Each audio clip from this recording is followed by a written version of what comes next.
Guys, we just got a letter from John Paradox himself. He asked us to do a very specific challenge that is related to my education. Because you might not know, but my university profession is being a diplomat. I finished international relations for bachelor's and international economic relations for my master's. I'm gonna use all of this knowledge today to play a perfect, ultimate, peaceful campaign. An ultimate pacifist run, where I'm gonna start as the Ottomans and conquer as much as possible without declaring a single war.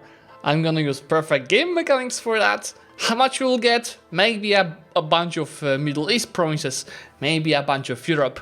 We'll see. And before you guys start watching, type in comments how much development do you think I'm gonna get in this campaign, counting the great part score, so me and my subjects combined. Let's get straight to this and subscribe to the channel if you want to get notified about the next videos, because I know 50% of you are not subscribing yet. Long time no see, Mr. Ottoman, but with completely different type of gameplay. Rivals don't matter, so just picking nations that I will sooner than later just outscale Austria, Mamluks and Hungary. What I click here really don't matter, because we're gonna lose the religion very soon. From me states taking power points, manpower, religious diplomats for better relations, but doesn't matter, diplorep matters. Supremacy of the crown, 1% loans, just high loyalty of the merchant guilds, cheaper buildings, tax, prestige. Nothing from the Demi because I will anyway lose them. I have to pick 3 privileges from Janissaries. I'm gonna lose Janissaries as well, but it's important for us for the mission tree. For the mission tree itself, let me also go and pick a general. Then we'll need advisors. We need a level 2 advisor for Mill. Here it doesn't matter. And for admin, let's pick the guy that is 50% cheaper. Then we're gonna recruit 10 of Janissaries. So if all of this done, I can go and pick a mission for Mall of Armies, a mission for claims in Anatolia, a mission for the Janissaries, as well as artillery, which I'm not gonna use, right? But we can keep them for a while. These guys I can keep, but let me remove the calf, just to save a bit of money. I'll also go ahead and build 4 galleys. Not seizing land, we'll seize land once we will be done with the region switching. Let's also go ahead and switch our focus to Diplo. Naval doctrine, we'll need the trade power. And as for the navy itself, definitely let's pick 3 galleys and send them to hunt pirates in Constantinople, hunt pirates in Ragusa, and hunt pirates in Aleppo. Boost stability once we start getting the prosperity. We'll be doing the religion switching just to improve relations with all of the Muslim nations. See, right now Sunni is 51 development, Orthodox is 45. We have to get rid of Sivas, and I will go and sell it to Dul Qadir because it's breaking our whole calculation. And they'll be willing to pay me 36 ducats for it. They'll be also more likely now to ally me. And now the calculation is 51. Yeah, it's gonna update, but in general we need to release 1 nation out of ourselves. So let me go ahead and release Mentesha, which we can right away make an eyalet. See, now the calculation is exactly 50-50. I can go right now to my Orthodox provinces and send a missionary there. You know, guys, I think it was actually a mistake to improve stability, but it's fine. I can just go to Avlonia, which will work. We also have to ally Fezan and Anizach, just to make sure that they don't get killed before we'll be able to make them a subject. Victory over Varna Crusade is very useful. This gives me mission here of more claims. I can also go ahead and switch this advisor to Mural armies, that is cheaper. After a month, you see the Orthodox zealots are here, and I can just go ahead and accept their demands, which changes, I lose prestige, I get autonomy in one province, and it changes religion to Orthodox. I lose also 10 crown land, which I'm actually losing because I first gained crown land by losing 2 estates, but then I lost it through that decision. And now I can go ahead and start converting one of the Sunni provinces. Normally, if Sunni was a majority region in our country, I could just take a decision, like in the Mehmed's ambition video that I did. But remember that to get that decision, your capital has to be Sunni. In that run, Constantinople was Sunni. In this case, Edirne is my capital, so I will have to do it a standard way, not through a decision, which is totally fine. I just have to go ahead and exploit one of the Orthodox provinces. So I can go ahead and accept the demands of the Sunni zealots now, which is improving relations with all of the Muslim countries by 50. And I'm just gonna right now repeat that action 3 more times to get plus 200 relations with all of the Muslim countries.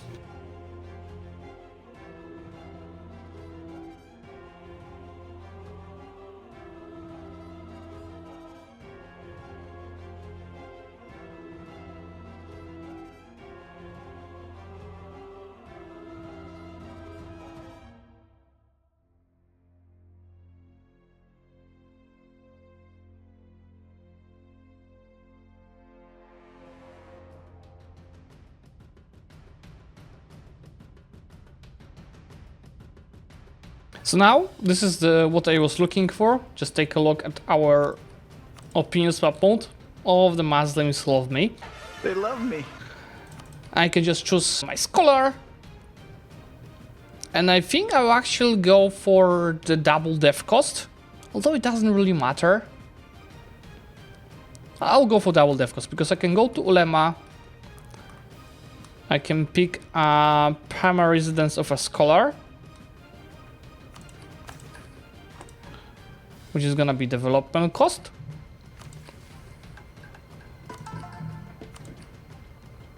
And let me pick him. I can take also dev cost here. So right now we are having 20% dev cost, which I'm not gonna use right now, but it's gonna be soon very useful. As for the piety, ideally I would go for the tech cost and manpower, but you see it's very much negative already. No, I will want to play legalis anyway, even if it's short term, not gonna be easy. Let me do that. Monthly piety, we can now not seize land yet, because first we want to get the Ottoman government, which gives me back Dimi and Janissaries, and now I can seize land to get it up to 5. So the autonomy is increasing, will be increasing a bit slower. Now I can also pick up the bonuses from Dimi, which is some tax meta, and no negative contribution. Can go and take higher loyalty just to get the tech cost and religious unity, and well, I can repick the Janissaries bonuses. This done, I can also go ahead and embargo all 3 of my rivals. I honestly should have insulted one of the rivals before I've lost all of the prestige, but it's fine. I can still get 5 of PP. But yeah, anyway, let me start now and release all the small alias that we can have released. So that's gonna be Saruhan, that's gonna be Aydin, and I'm not sure I want this to. Let's do Germian for now and make all of them my allies. Since I have the vassals done, I can just also go ahead and do strong duchies just to keep them loyal. So in this strategy, ALS obviously don't take slots, and I will be diplomatically vassalizing as many nations as possible. And once I grow strong enough, I will also start enforcing nations to give me lands through threat and war without declaring any actual wars. The process will be right now: ally nation, diplo vassalize it, and then make it an eyalet. For that to work, I'll definitely need deep rep here as well. Sometimes to just make it good enough, I'll also have to send a marriage to a specific nation. And I'll have to make sure to do this also once I make someone a court eyalet is to divert trade to just unify my trade. First eyalet that I will do diplomatically is gonna be Skyfar, which is very important because that's gonna give me a range for the other subjects, because what's important is distance between the borders to achieve this. What's gonna be really free and fast for and the Muslim countries, it doesn't mean I cannot do it for non-Muslim nations like Herzegovina here. That's gonna be my first step in the Balkans, but then also nations like Ragusa, and once I get strong here, we'll get into Italy. To make sure I get the maximum bonus for the Ottoman military power compared to, which is up to 30, I'm also running right now much over the force limit, but without paying for the army. So you see, this costs me just 10 ducats a month, which I will cover really fast by making a lot of subjects. And Bulgaria is really crucial because they give me access to Anizak, and Anizak gives me access to whole Arabia. Getting to Medina also gives me access to Makuria, so I can get myself subjects all around the Mamluks. The Bilka flagship, because we'll be using it a lot, just for the trade power. Because I will not be getting Constantinople, at least in the near future. I need ships to control this. We got pretty unlucky because Tunis attacked an ally of Fezzan and fully annexed Fezzan in that war. So I couldn't even protect Fezzan, which is bad because it's gonna slow down how I'll get here. Right, because for Jared, see the distance between borders is much too big. So just make sure to ally Granada so it doesn't die. Getting Kandar as a subject will be tricky, but doable, because I have to first feed them with my cores and then subjugate. But if I feed them with their cores, and the economic base will be much stronger than this right now, so they might not agree immediately to become my subject. So I'm risking a bit. And you see here, we are close to get them to become a subject. Our only issue is that they have low trust. So we just have to build some favors and increase that. Now, what favors? I can go to Crimea and convert favors for trust. Because when I get to 60, I'll be able to click the Crimea mission. Tech 4 should also allow us to do that faster. Yeah, still, I have to get the Demi loyal, but before that, we definitely want to get higher crown. You see, in 1449, we have all of the subjects already in our hands. Not ideal scenario, but in our theme, it doesn't matter. Anyway, I can't declare war on Byzantium, but I can threaten war on them to get additional province. I can do the same on Karaman to slowly eat them. If increased trust on Kandar, I only had to do it once. They will become my subject. Let me also make sure to reduce autonomy, because it already grew up to 15. Which is a matter of our crown lands, which you are about to fix. And now guys, Byzantine separatists are killing the knights. We don't want that to happen, because this will mean the roads will go into hands of Byzantines. Cyprus is officially the first non-Muslim country that I'm making my subject. And look, you can threaten war for claims for your subjects. So if Mareham being my subject, I can threaten war on a nation like Ajuran to make them weaker, and once they're weak enough, then I'll offer them vassalization. Let me take the Tech 5, which allows me to unlock espionage ideas. Influence would be great as well, because that's income from vassals. And that's deep rep. Now let's take a look, because we have currently 3 deep rep. And that 3 deep rep is giving +9 vassal acceptance. And now we have to think if +2 deep rep from influence ideas, as well as M4 trial time, very important, and income from vassals is more worth than +10 vassal acceptance from espionage.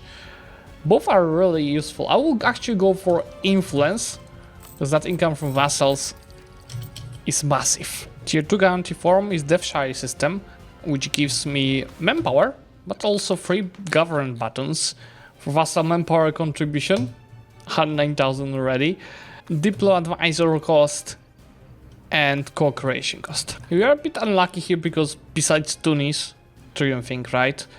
We've got also Timurids that are keeping most of the subjects in their hands. Can at last go on dev a bit.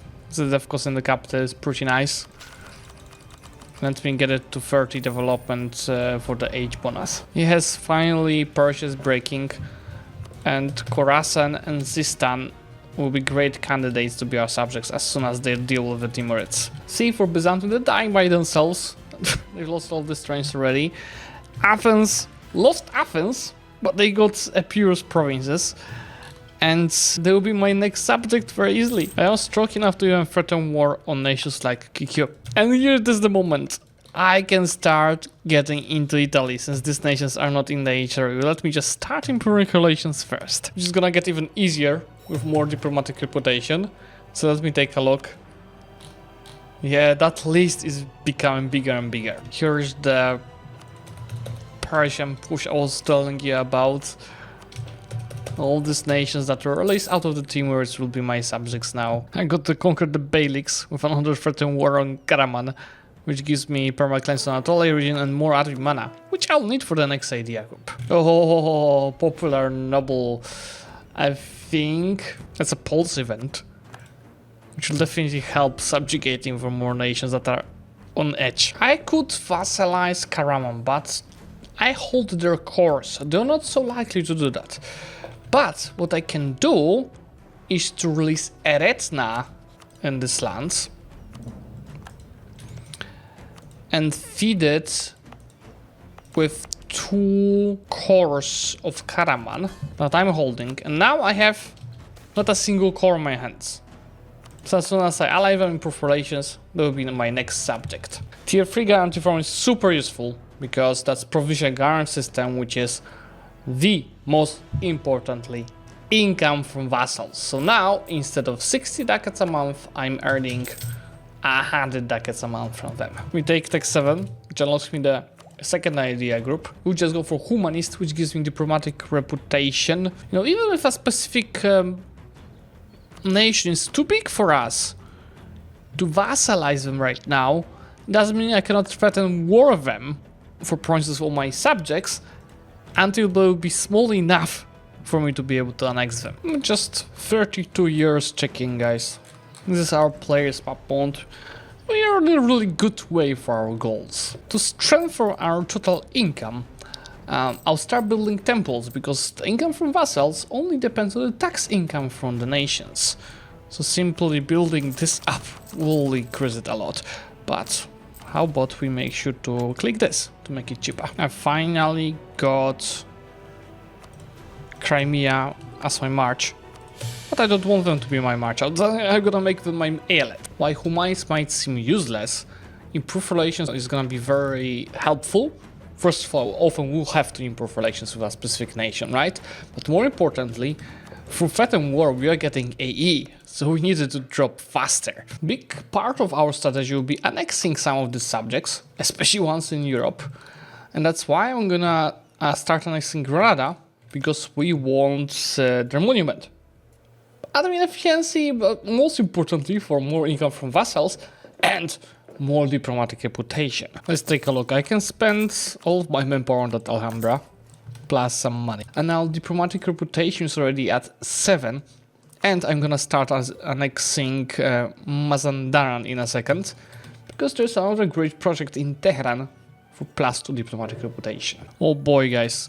Great. I thought that's still big. The historical rival, I can't vassalize Great Orta anyway. Looks like Florence will finally accept. Yeah, I can make Florence a subject and Savoy as well. I didn't believe it would happen that early, but we got Constantinople. Let's go. Let's fucking go. Integrate Galata. Make Constantinople capital. That helps a lot.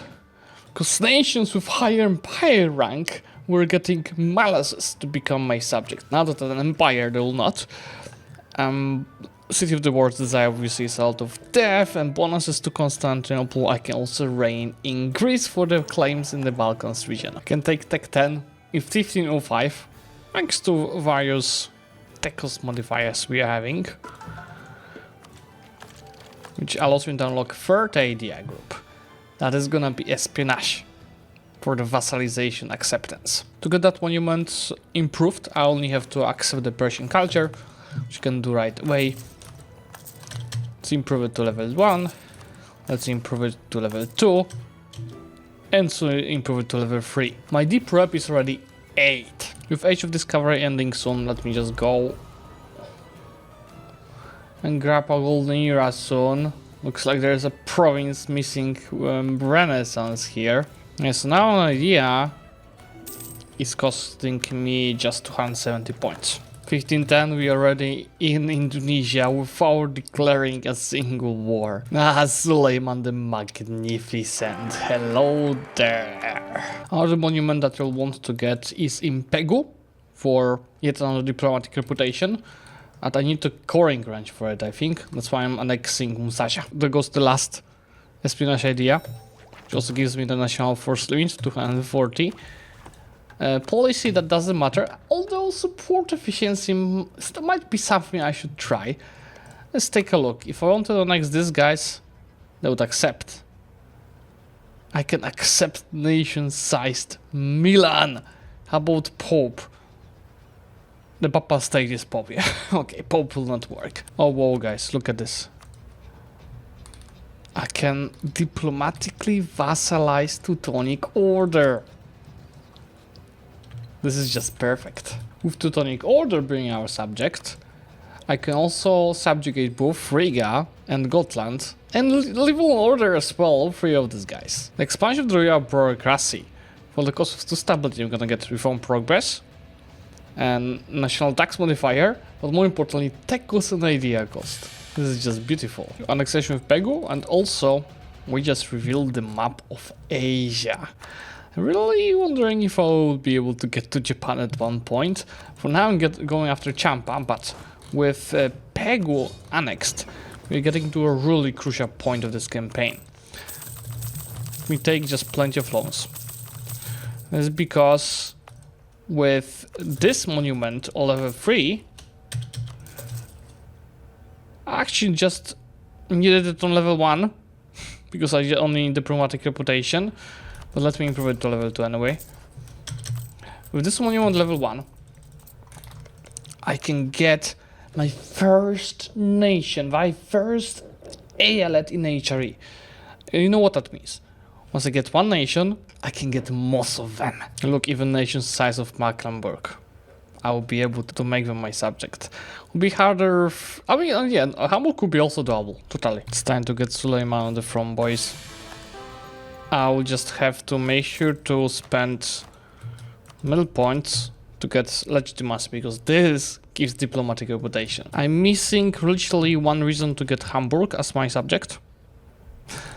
That's why I'm about to annex Anizach to get yet another diplomatic reputation great project. And what's even more important about the project, it gives envoy travel time. We really need that. Popular noble. I'm not burning anything in this campaign because it doesn't make any sense. It's a fun campaign, but yeah, I can now vassalize Hamburg. Now this is a tribute. Our diplomatic reputation is up to 13. Let's see. What is a big nation that is not... How about Switzerland, for example? How they have over 100 development. But I think I can pretty much diplo-vassalize every non-elector in Germany now. I'm also making some diplo points and not spending anything on anything. Being so much ahead of time, I keep deving the promises. So you see my total development is already up to almost 1,000. Since HRE is weak, France is extremely 100,000 troops. It won't be tough. It might be tough because I will not be able to really threaten war on them for a long while. Yet another diplomatic reputation from aristocratic court. Honestly, at this point, I don't think I need any more diplo rep. My only limitation right now is people having over 100 development. Finally, with a Ming implosion, I can get really hard into China. I think, guys, for the first 100 years, without declaring a single war, we're doing pretty damn good. I'm getting even into Australia already, guys. I can take Tech 14. How many years ahead of time? 14? Why not? I don't even know what to take at this point. I know.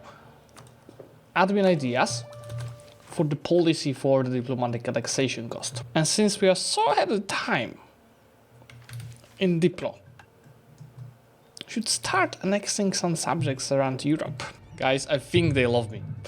Everyone wants to royal marry us. With Genoa finally subjugated, I can go ahead and claim mission. Unify Anatolia, which is manpower in the Anatolia region, and more claims. I need Baghdad and 4 more provinces here. Then I also need 2 more provinces from Karakoyunlu in this place. I think we were very close to get them small enough for us to annex them. How about we go for Ganja, because it has a lot of development. Yet another crucial province for us is gonna be Bangkok, which is having a monument that gives you vassal force limit contribution. Why is it important? We need more force limit to build troops, and that's because when I threaten war on nations like France, relative strength is important. You can get up to 100 reasons for being stronger. Right now I'm having like 50, 60 reasons for that. Why having 750,000 troops? And we keep scaling that to make it 100 even for nations like France. Let's take a look. Our current force is 827. Let's improve that. And very easily we are up to almost 1 million. Since I've got a new ruler, I can click the mission. Yeah, Suleiman died. Issue the Kunamane, which gives me additional admin stuff to this role and reform progress growth. I could become a military hegemon, I could become an economic hegemon, but I will not, because it gives me minus 50 relations with everyone, which I still need to deeply vassalize some of the nations that are still alive. What I can do is to pick tier 8 guarantee form, which doesn't really matter, but let me take the 300 mana per institution. I want to also check theory, because I don't know if province Roscoe cost modifiers are making province cheaper to be taken through threat and war. So let me first core Mecca, then improve it to... Actually, it already gives me... Before improving, I need to take a look if there's any difference. I will core it, and then just before improving, we're gonna compare before and after. For another province taken from QQ, I can take March into the mountains, which gives me all these bonuses. And since I'm already in Persia, I can get cooperation cost, diplo annexation cost. I think I'm gonna keep this diplo annexation cost for when I will be wanting to annex a lot of countries at once. Let's take a look. If I want to take a province from, let's say, Venice, Negropont, so I've got 100 versus 158 reasons. So if I do this, just 5% additional province source cost. It's 100, 158 still. Yeah. There's either no difference or that relative worth of province just went -1. I can finally pick push into the north mission that requires me to conquer the Balkans.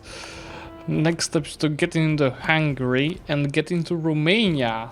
That's gonna be very nice for the income from vassals bonus. It's not like even need that money. I also slowly annex some of the subjects just to use my diplo points on something.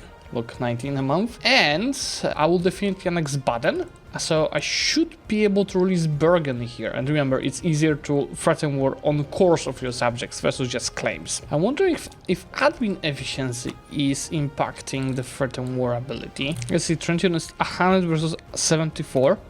If you take this tech for 15 years ahead of time. 100 versus 74, right?